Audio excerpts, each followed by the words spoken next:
ગુજરાતમાં હાર્ટ અને blood pressure જેવી બીમારીઓની જીવન જરૂરિયાત દવાઓના નામે ચાલતી શંકાસ્પદ અને નકલી સપ્લાય ચેન સામે એફડીસીએ દ્વારા લાલ આંખ કરવામાં આવી છે।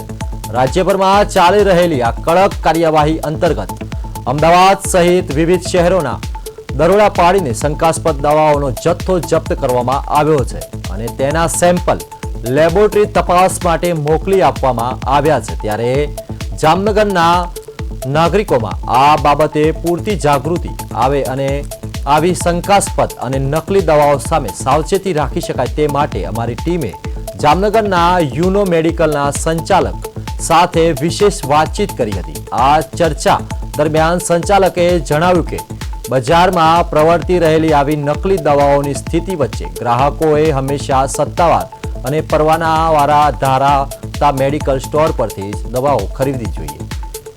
દવા ખરીદતી વખતે તેના બિલની ચોક્કસ રાખવો અને તેમજ દવાઓનું પેકિંગ, બેન્ચ નંબર, ઉત્પાદન અને એક્સપાયરી તારીખ જેવી બાબતો ચકાસી લેવી અત્યંત આવશ્યકતા છે।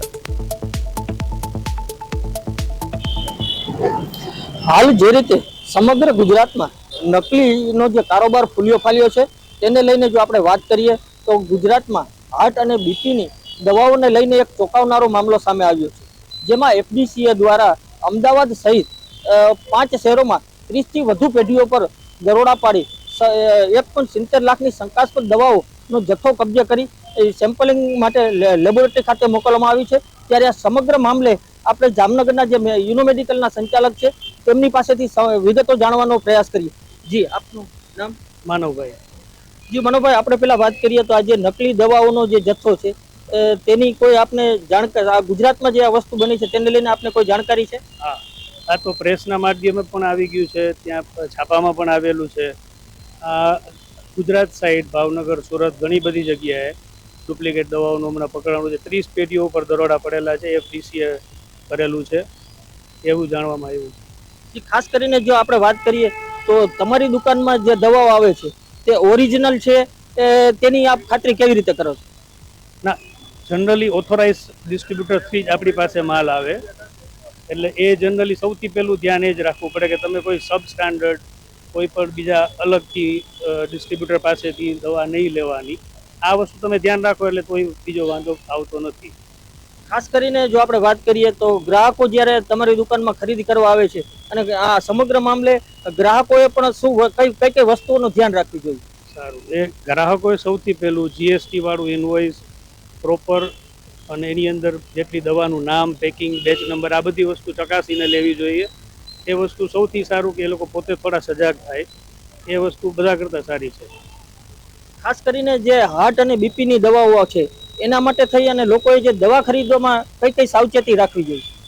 સૌથી પહેલું તો કોઈ પણ દવા, આપણે એવું નથી કે હાર્ટવાળી કે આ દવા ડુપ્લિકેસી થવી જ ન જોઈએ અને પેશન્ટે તો સજાગ રહેવું જ જોઈએ બધી રીતના, કારણ કે હવે તો જનરેશન જ એવું છે કે ભાઈ તમે પોતે સજાગ રહ્યો, નહીંતર આમાં અત્યારે આવી રીતે જ થતું રહેશે તો ધ્યાન રાખવું જ પડે બધાએ, એટલે ચકાસીને લેવું એ સૌથી સારામાં સારી વસ્તુ છે। ખાસ કરીને જો આપણે વાત કરીએ કે આવી કોઈ શંકાસ્પદ દવાઓ જણાય તો આપ એક દુકાનદાર તરીકે આપ એને એમાં શું કરશો? ના, એમાં એવું છે, બધી જગ્યાએ એક એસોસિએશન છે, જેમ કે જામનગરનું છે તો જેસીડી અમારું છે એટલે કાર્યરત છે બહુ સારી રીતે। અમારે કંઈ પણ એવું લાગે તો અમે એ જગ્યાએ એ લોકોને ધ્યાન દોરીએ છીએ કે કંઈ પણ આવી જગ્યાએ છે, આ જગ્યાએથી આવે તો માલ આવે છે તો એ ધ્યાન રાખવું। પણ એ સારું છે કે જેટલી જગ્યાએ સક્રિય બધાય છે અમારા એસોસિએશન, એ બહુ સારી વસ્તુ છે।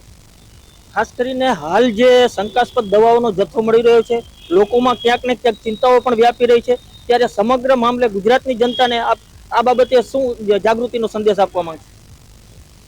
મેઇન વસ્તુ એ ધ્યાન રાખવાની કે તમે કોઈ પણ જ્યાં પણ જગ્યાએ જાઓ, તમે કોઈ વિશ્વાસપાત્ર સ્થળ પ્રમાણે, જે કે આપણા વિશ્વાસુ કોઈ પણ સ્ટોકિસ્ટ અથવા તો કેમિસ્ટ છે એની પાસેથી દવા ખરીદો।